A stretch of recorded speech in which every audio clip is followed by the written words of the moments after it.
এই ভিডিওটা second part তো বলা চলে না, বাট ওই ফার্স্ট পার্টের কিছুটা অংশ আর কি। তো আমাদের মোটামুটি এটা মিডল সেশন চলছিল রং খেলার। আমাদের এক রাউন্ড ভূত হয়ে গিয়েছিলাম আমরা, আর ঘাগনে পেছন দিকে দাঁড়িয়ে রয়েছে, ও ঢুকছে না, কারণ ও জানে ঢুকলেই মোটামুটি বিভৎস রকমের অ্যাট্যাক হবে। আর একটা একটা করে প্যাকেট খোলা হচ্ছে আবিরের, আর মাথায় ঢালা হচ্ছে। দেন আমাদের ফটো সেশনে আমরা বসে গিয়েছিলাম, ফটো পোজ দিতেও শুরু করে দিয়েছিলাম, আর একটা প্ল্যানিং চলছিল। সেই প্ল্যানিংয়ের ভিডিওটা তো আসছে নেক্সট ক্লিপিংয়ে। তো এই যে আমরা বিভিন্নভাবে বিভিন্ন রকমের পোজ দেওয়া চলছে, সাথে পুচকু পাচকা চলে এসছে, কারণ ওর মা দাঁড়িয়ে রয়েছে আমার পেছন দিকটাতে, ওর মাকে ওরা চিনতে পারছে না, সেই জন্য কান্নাকাটির তুমুল হয়ে যাচ্ছে।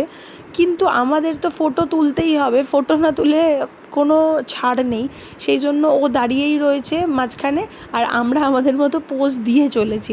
দেন প্ল্যানিংও রেডি হচ্ছে, কারণ একজনা রয়েছে আমাদের গ্রুপের মধ্যে নতুন, তাকে আমরা রঙে পুরো চোবানোর প্ল্যানিং করেছি। তো সেই ক্লিপিংটা ভীষণ ইন্টারেস্টিং হবে এর পরের ভিডিওতে।